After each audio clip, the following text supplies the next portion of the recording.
Halo semuanya, selamat pagi untuk kita semua. Nah, anak-anak hari ini kita kembali belajar ya dari tema 4 tentang kewajiban dan hakku, subtema 2 kewajiban dan hakku di sekolah pada pembelajaran kelima. Nah, adapun tujuan pembelajaran kita yang pertama, berharap kalian mampu menuliskan masalah dan kalimat saran dalam bentuk peta pikiran. Lalu yang kedua, juga berharap kalian mampu memahami tentang kewajiban dan hak sebagai warga sekolah.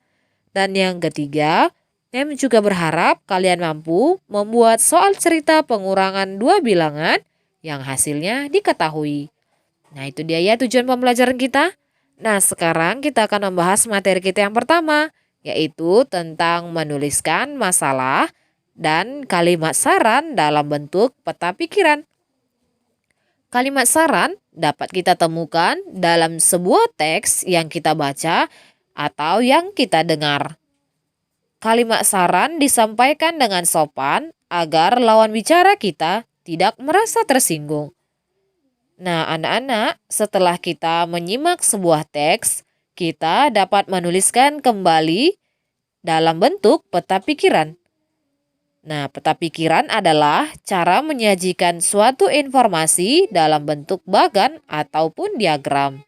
Nah, ingat ya, dalam menuliskan kalimat saran, kita harus menggunakan kalimat yang efektif dan kata-kata yang baku.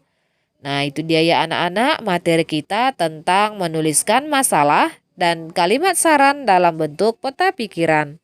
Baik, anak-anak, kita lanjutkan ya materi kita yang kedua, yaitu tentang kewajiban dan hak sebagai warga sekolah.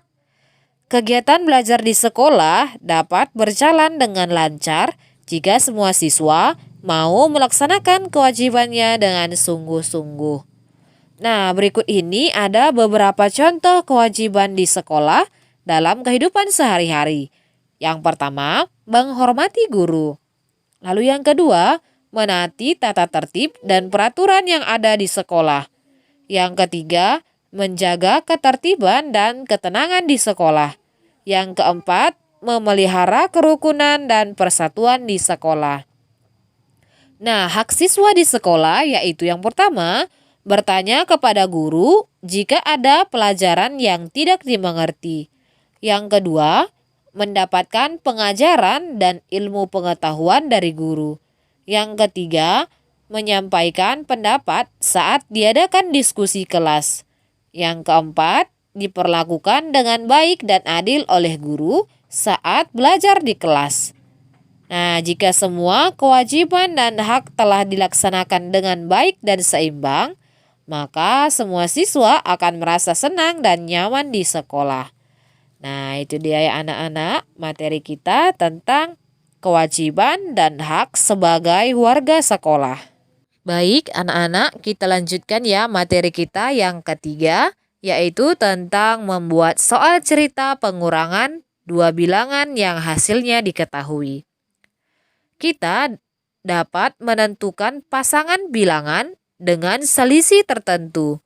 Kita dapat menggunakan operasi hitung yang merupakan kebalikan dari pengurangan, yaitu penjumlahan. Nah, coba perhatikan contoh soal cerita berikut. Pak Guru membeli sejumlah bibit tanaman untuk ditanam di pekarangan sekolah. Bibit yang berhasil tumbuh dengan baik ada sebanyak 86 buah. Beberapa kemungkinan total bibit dan banyak bibit yang gagal tumbuh. Nah, yang pertama, diketahui bibit yang berhasil tumbuh dengan baik ada sebanyak 86 buah. Dan ditanya, beberapa kemungkinan total bibit dan banyak bibit yang gagal tumbuh. Nah, penyelesaiannya. Nah, coba kalian lihat kotak-kotak yang ada di halaman 137. Nah, di situ ada bibit yang tumbuh tadi ada 86. Nah, untuk mencari jumlah bibit seluruhnya, nah ingat harus nilainya lebih besar dari 86. Nah, di situ diambil Nilainya 186, 200, dan 375. Nah, jadi sudah kita ketahui ya jumlah seluruh bibit. Nah, untuk mencari bibit yang gagal tumbuh, nah caranya 186 kita kurangkan 86. Nah, jadi hasilnya ada 100. Maka bibit yang gagal tumbuh ada 100 buah. Lalu yang kedua ada 200. Nah, kita kurangkan lagi ya. 200 dikurang 86 sama dengan 114. Jadi, jumlah bibit yang gagal tumbuh ada 114 buah.